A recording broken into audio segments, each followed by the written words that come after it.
Star life Bharat চ্যানেলের পক্ষ থেকে আপনাদের সকলকে আন্তরিক অভিনন্দন জানাই। আজকে আমি আপনাদের নিয়ে চলে যাচ্ছি এক নতুন প্রকৃতির কোলে, আর এখানে লুকিয়ে আছে প্রকৃতির সবুজ সমারোহ।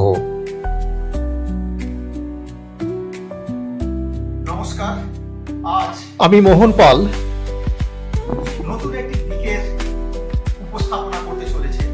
এটা হচ্ছে স্বাদের রান্নাঘর। এই স্বাদের রান্নাঘরে আমি আপনাদের সকলের ঘরে যাব, যারা যে বিষয়ে রান্না করতে পারদর্শী সেই বিষয়ে আমি আপনাদেরকে তুলে ধরবো সকলের সামনে। আজকে আমি চলে এসেছি হাওড়ার সাঁতরাগাছি এলাকায় এক বিশিষ্ট সমাজসেবিকা মৌসুমী ম্যামের বাড়িতে। তার স্বাদের রান্নাঘরে আমি ঢুকে পড়েছি। তার সাথে আমি আপনাদের পরিচয় করিয়ে দেব এখনই। এই পরিচয়ের পাশাপাশি আরো তার পরিচয় আছে, সেগুলো পরবর্তীতে রান্না করতে করতে তার সাথে সাক্ষাৎই আলোচনা হবে। নমস্কার, আমি মৌসুমী পাল মজুমদার।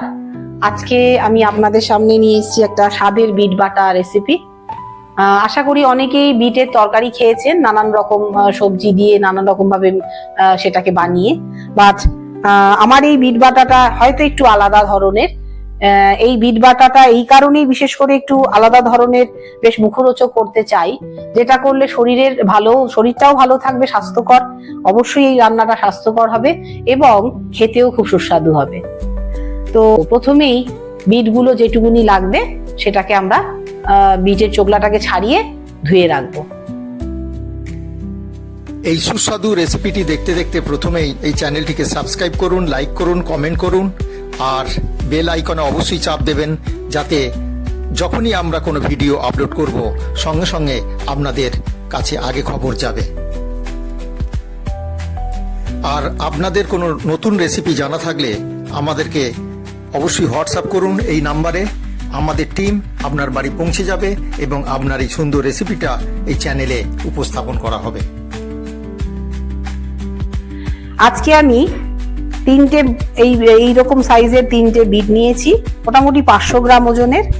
এই তিনটে বিটকে প্রথমে যেহেতু চোকলাগুলো ছুলে নিয়ে তারপরে ধুয়ে নেওয়া হয়েছে, এবারে বিটকে আমরা প্রথমে গ্রেটারে ঘষে নেব এক এক করে। এবারে এর সাথে যে মশলাটা লাগবে সেই মশলাটা আপনাদের দেখে নিই, যেগুলো আমরা মিক্সারে গ্রাইন্ড করব। সেটা হচ্ছে একটা বড় মাপের পেঁয়াজ, একটা গোটা টমেটো, 1 গাঁট আদা, আর 7-8টা কোয়া মতো রসুন। আর ঝালটা হচ্ছে আপনাদের নিজেদের মতো, যারা ঝাল একদমই খান না তারা 3-4টে লঙ্কা দিতে পারেন। আমরা একটু বেশি ঝাল খাই, কারণ বিট এমনিতেই একটু মিষ্টি মতো খেতে, তো তার কারণে একটু ঝাল ঝাল হলে খেতে আরো সুস্বাদু হয়। তাই আমরা এখানে 7-8টা কাঁচা লঙ্কা নিয়ে নিয়েছি। এগুলো সবকটাকে ভালো করে আমরা মিক্সারে গ্রাইন্ড করে নেব। আপনারা দেখলেন যে বিটগুলোকে আমরা গ্রেট করব বলে রেডি করেছিলাম। এইবারে সেই বিটগুলোকে গ্রেট করার পর এইরকম একটা জায়গা দাঁড়ালো, দেখুন এইরকম আকার হবে এই ধরনের। তো আপনারা সবসময় চেষ্টা করবেন বড় দিকে গ্রেট করার বিটগুলোকে। তো বিটগুলো আমাদের গ্রেট করা হয়ে গেছে। আর যে মশলাগুলো আপনাদের দেখিয়েছিলাম সেই মশলাগুলোকে মিক্সার গ্রাইন্ডারে গ্রাইন্ড করার পর এইরকম দাঁড়িয়েছে। তো এতটা পরিমাণে আপনাদের এতটা বিট থাকলে এতটা মশলা লাগবে। এবারে আমরা কড়ায় তেল গরম হয়ে গেছে, আমরা 2টো শুকনো লঙ্কা দিয়ে আমি ফোড়ন দিচ্ছি। হ্যাঁ,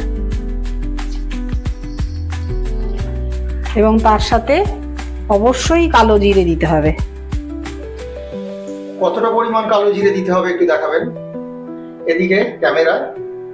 অল্প একটুখানি, 1 চিমটি থেকে একটু বেশি কালো জিরে ফোড়ন দেব, কারণ কালো জিরেটা দিলে সবসময় বিট বাটায় স্বাদ হয়। আমরা আরেকটু কালো জিরে দিয়ে দিই, কম হয়েছিল, দিয়ে দিলাম 2 চিমটির মতো দিতে হয়। 2 চিমটির মতো। সুন্দর গন্ধ ছাড়ছে,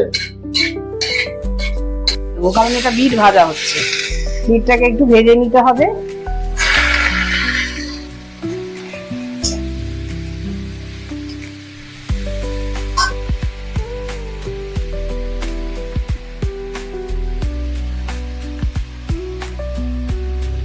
বিটের যে জলটা পড়ে থাকবে সেটাও কিন্তু দিয়ে দিতে হবে।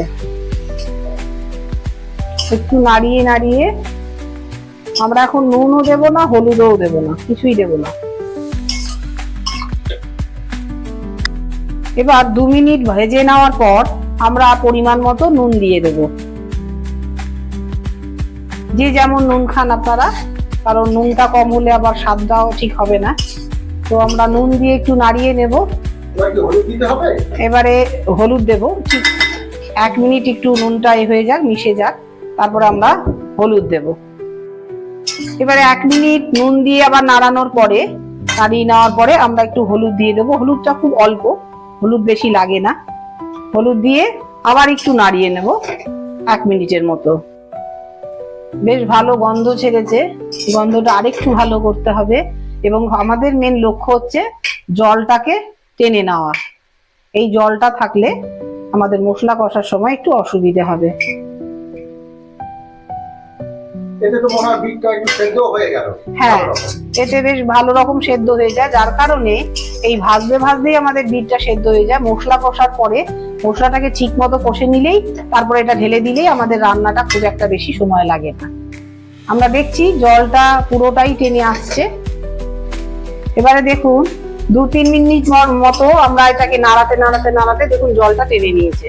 এবারে আমরা ফ্লেমটা অফ করে দেবো, করে দিয়ে বিটটাকে তুলে নেব।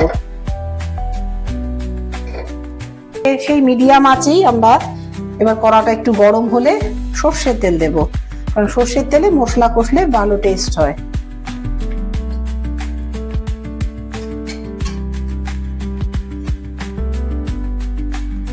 এখন তেলটা খুব বেশি লাগবে না, আমরা যেহেতু তেলটা একটু কম খেলেই আমাদের শরীরের জন্য ভালো, তাই আমরা তেলটা আগে যেহেতু সাদা তেল দিয়ে অলরেডি আমাদের বিটগুলো ভাজা হয়ে গেছে, তাই মশলা কষার মতো মশলার পরিমাণ অনুযায়ী সর্ষের তেল দেব।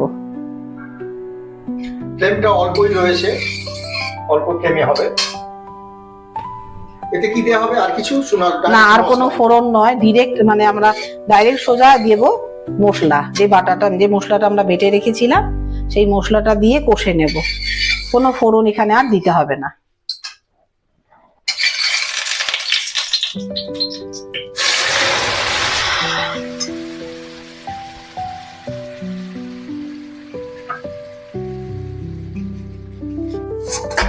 এবারে দেখলেন তেলে মশলাগুলো ঢেলে দিয়েছিলাম।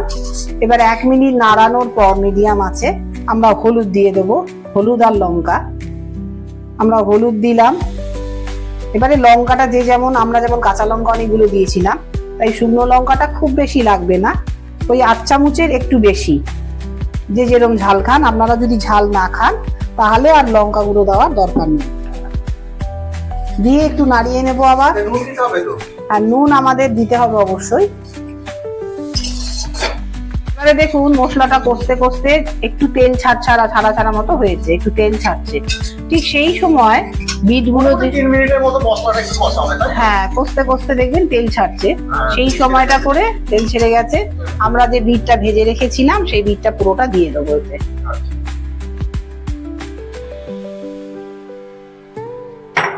এবার এই বিটটাকে মশলার সাথে পুরো মিশিয়ে নেব ভালো করে।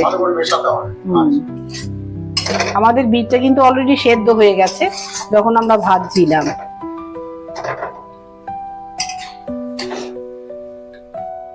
এটা মোটামুটি কতক্ষণ সময় ধরে হবে এটা নাড়তে হবে?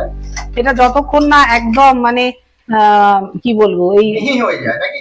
মিহি ঠিক নয়, এটা যখন শুকনো শুকনো হয়ে যাবে, আরেকটু শুকোবে, জলটা শুকিয়েছে। এই যে মশলার যে একটা জল থাকে, যেইটুখানি যেমন তেলও বেরিয়েছে মশলা থেকে, হ্যাঁ, মশলার যে তেলটা দিয়ে আমরা মশলাটা কষলাম তার সাথে মশলাটা আছে, এবার এর সাথে মেশাতে হবে। এই প্রত্যেকটা বিটের পুরো সবকটা বিটের সাথে মশলাটা যতক্ষণ না মিশছে ততক্ষণ আমরা একটু অল্প আছে নাড়িয়ে যাব। এতে কিন্তু আমরা জল দেব না। তাহলে তার সাথে আমি একটু আপনার সাথে কথা বলে নিই যে আপনি তো বিশিষ্ট সমাজসেবিকা আমরা জানি, এবং সেই সঙ্গে শুনেছি যে আপনি দর্শনের শিক্ষিকা, কলেজে পড়ান, এবং সেই সঙ্গে ক্যারাটে মাস্টার, যেটা আপনার গবেষণা বিষয়। বিভিন্ন জায়গায় শুধু পশ্চিমবঙ্গে নয়, পশ্চিমবঙ্গের বাইরেও আপনি ক্লাস করান, বড় বড় টিচারদেরও আপনি ক্যারাটে শেখান, ক্যারাটে প্রশিক্ষণ দেয়া, বিভিন্ন স্পেশাল চাইল্ডদের আমি শুনেছি যে তাদেরকে স্পেশাল চাইল্ডদের ক্যারাটে প্রশিক্ষণ দিয়ে তাদেরকে অনেকটা ভালোভাবে তাদেরকে সুস্থ করেছেন এবং সুস্থ করে যাচ্ছেন, এটা আপনার যেহেতু গবেষণার কাজ, এই প্রসঙ্গে যদি আপনি কিছু বলেন। হ্যাঁ, আসলে কাজটা নিয়ে বিশেষ করে কলেজে পড়াতে গিয়ে ছেলে মেয়েদের যখন মনে হলো যে তাদের এই ক্যারাটে প্রশিক্ষণটা দরকার থেরাপি হিসেবে, অ্যাকচুয়ালি কলেজে পড়াতে গিয়ে আমি শুধু পড়াই না, আমার একটি বদ অভ্যেস বলতে পারেন বা ভালো অভ্যেস। কলেজে পড়াতে পড়াতে মনে হয়েছিল যে ছেলে মেয়েদের মধ্যে ভীষণ আত্মবিশ্বাসের অভাব, আর যার কারণেই পড়াশুনোই বলুন বা নিজেদের ভালো থাকা, আসা যাওয়া, যাতায়াত, সেটাতে ভীষণ বাধা হয়ে দাঁড়াচ্ছিল সেই অভাবটা। তার জন্যই আমার ভাবনা যে পড়ানোর পাশাপাশি যদি ওদেরকে একটা কোনো স্পোর্টস অ্যাক্টিভিটি, যে অ্যাক্টিভিটিটা করলে, স্পোর্টস তো অনেক ধরনের হয়, কিন্তু যে অ্যাক্টিভিটিটা করলে শরীর মন দুটোরই বিকাশ সাধন হবে। এবং আমি যেহেতু একজন ক্যারাটে করে নিজেকে ভালো রাখতে পেরেছিলাম, বিভিন্ন প্রতিকূলতার মধ্য দিয়ে এগিয়ে এসেছি, চেষ্টা করেছি, তো সেই কারণে আমার মনে হলো ক্যারাটেটা ওদের একমাত্র রিমেডি হতে পারে ভালো থাকার। এবারে আমরা রান্নার প্রায় শেষে চলে এসেছি। বিট বাটার একদমই প্রায় শেষের পথে। এবার আপনারা একটু স্বাদটা দেখে নেবেন যে স্বাদে নুন ঝাল কিরকম হয়েছে, একটু চেখে নেবেন। এবং এইটা আমরা দেখে নেব নুন ঝাল সব ঠিক আছে কিনা। এখানে মনে হচ্ছে আমার একটু নুন লাগবে, হ্যাঁ একটু চিনি দেব, যেটা আমরা একটু মিষ্টি মিষ্টি পছন্দ করি। এবার এমনিতেও হ্যাঁ নুনটা দিলাম, যেহেতু নুনটা আমার কাছে কম মনে হলো, তো আরেকটু নুন দিয়ে নাড়িয়ে নিয়ে সোজা, যেহেতু একটু মিষ্টি মিষ্টি দিলে ভালো লাগে, এমনিতেও বিট নিজে মিষ্টি, আপনারা যদি না দিতে চান দেবেন না, কারণ মিষ্টি যারা মিষ্টি মিষ্টি খায় না, আমরা কিন্তু মিষ্টি দেব, কারণ মিষ্টি দিলে একটু স্বাদটা আরো ভালো হয়। হালকা মিষ্টি দেবেন, হ্যাঁ হালকা মিষ্টি, হাফ চামচেরও কম দিলাম, যেহেতু বিট বাটাটা এমনিতেই মিষ্টি। দিয়ে একটু নাড়িয়ে সোজা আমরা গ্যাসের ভলিউমটাকে একেবারে গ্যাসটাকে অফ করে দেবো, যদিও খুবই কম ভলিউমে চলছে, শুধুমাত্র নাড়ানোর। কালারটাও খুব সুন্দর, কালারটাও খুব সুন্দর হয়েছে দেখতে। স্বাদ তো আমি টেস্ট করে দেখলাম, স্বাদটা খুব সুন্দর স্বাদ হয়েছে। এবং এই বিট বাটার থাকলে এক থালা ভাতও উঠে যাবে, এটা নিঃসন্দেহে। রুটি তো ভালোই লাগবে, রুটি যে কোনো দিয়ে খাবার দিয়ে এটা খাওয়া যায়, খুব সুন্দর লাগবে খেতে। আপনারাও এভাবে তৈরি করবেন, গরম গরম গরম ভাতে বা ঠান্ডা ভাতেও খাওয়া যাবে, খুব সুন্দর লাগবে। আর কমেন্ট বক্সে অবশ্যই কমেন্ট করবেন যে কেমন লাগলো এটা খেতে, রান্না করে। হ্যাঁ রান্না করে কেমন খেতে লাগলো এটাও আমাদের জানাবেন অবশ্যই কমেন্টে। আর ম্যাডামকে অসংখ্য ধন্যবাদ যে এই যে এত সুন্দর একটি রেসিপি আমাদের উপহার দেওয়ার জন্য। তাহলে ম্যাডাম, যে এই যে এত সুন্দর রেসিপিটা করলেন, আমাদের খুব ভালো লাগলো। আপনারা দর্শকদের উদ্দেশ্যে কি বলবেন? হ্যাঁ, আপনারা ওই রান্নাটা করে দেখুন এভাবে, আশা করি আপনাদেরও খুব ভালো লাগবে। বাচ্চাদের খাওয়ান, নিজেরাও খান, এটা স্বাস্থ্যকর এবং সুস্বাদু দুটোই।